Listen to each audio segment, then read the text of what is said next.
When you think of Philadelphia, you usually think of things like Independence Hall, the Liberty Bell, and the Constitution, Declaration of Independence, and other significant elements of American history. You might even think of Rocky. But how often do you think of music? Philly has a long and rich music history, and I want to talk about the Philly music scene starting in the 1950s. The first significant Philly music institution was American Bandstand. Bob Horn started the show in 52 as a way to show teens dancing and introduce popular music. It was filmed in Channel 6's West Philadelphia studio. After Horn was fired in 1956 for drunk driving, Dick Clark took over as host and producer. Clark got Bandstand picked up nationally on ABC in 1957. He played songs, teens danced, and they rated songs, and featured artists would lip sync to their songs in the show. In 1964, the show left Philly for LA, and it continued until 1989, inspiring Soul Train and Top of the Pops. Ernest Evans was born in 1941 in South Philadelphia. He was involved in music from a young age, but when he did a recording for Dick Clark and was signed to Cameo Parkway Records out of Philadelphia, he got his nickname Chubby Checkers. His version of the twist became a hit and cemented his stardom in the early 1960s at the age of 18. Frankie Avalon was born in Philly in 1940. By the time he was 11, he was playing trumpet on national television. He had a number of songs as a teenager. 31 charted songs from 1958 to 62.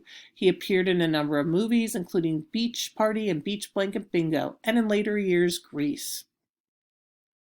Once Bandstand and pop died down, the emergence of Philly soul in the 70s cemented Philadelphia in the music scene. Philly soul mixes funk, lush instrumentals with horns and strings, and was the sound that many considered not only influenced disco, but what is now called smooth jazz. It brought together R&B rhythms and pop vocals.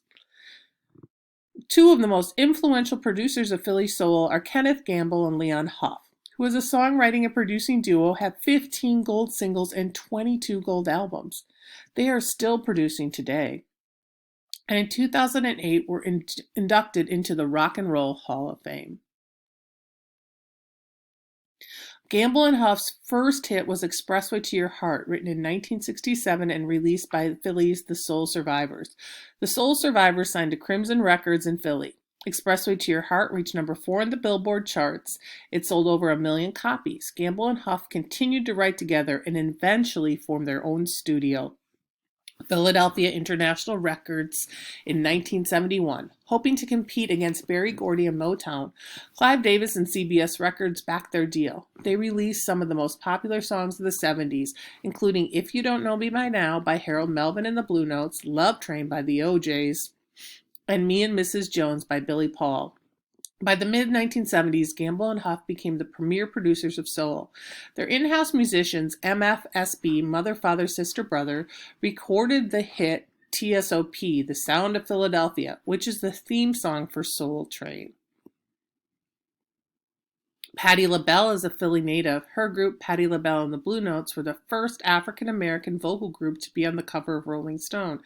She's recorded a number of albums and hits and was inducted into the Rock and Roll Hall of Fame in 2005. She sold more than 50 million records and is known as the Queen of Rock and Soul and the Godmother of Soul.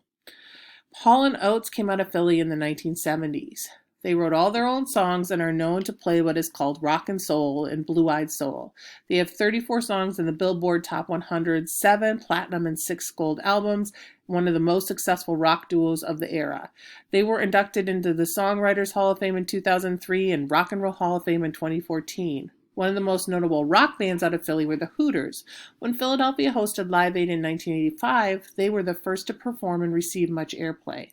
Founders Rob Hyman and Eric Bazillion are well-known songwriters whose credits include Cyndi Lauper's Time After Time.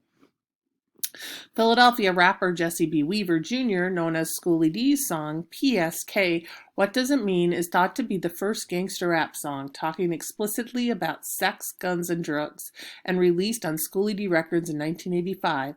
Ice-T gives Schoolie D credit for originating gangster rap. DJ Jazzy Jeff and Fresh Prince, who met in a West Philly house party, have sold over 5.5 million albums.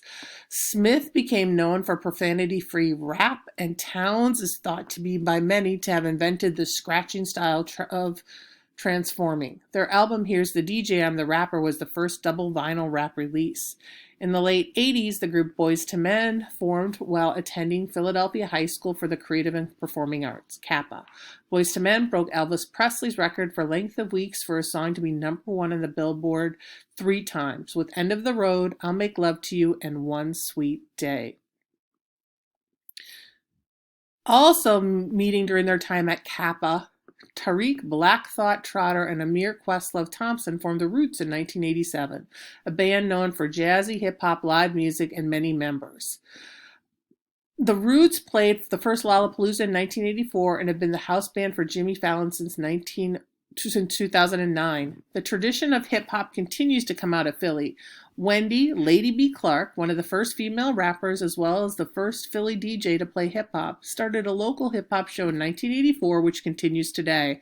Rappers such as Eve, State Property, and Beanie Siegel, Meek Mill and the Goats have found commercial success. The Philly soul sound also continues to influence artists today.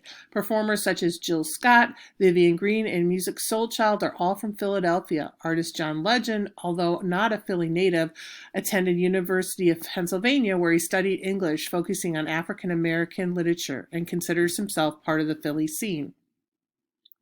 Philly music is also represented in popular shows such as Empire, which stars Terrence Howard, who calls Philly home, and Philadelphia native Brashear Y. Gray, Yaz the Great, who attended Overbrook High School and grew up in West Philly.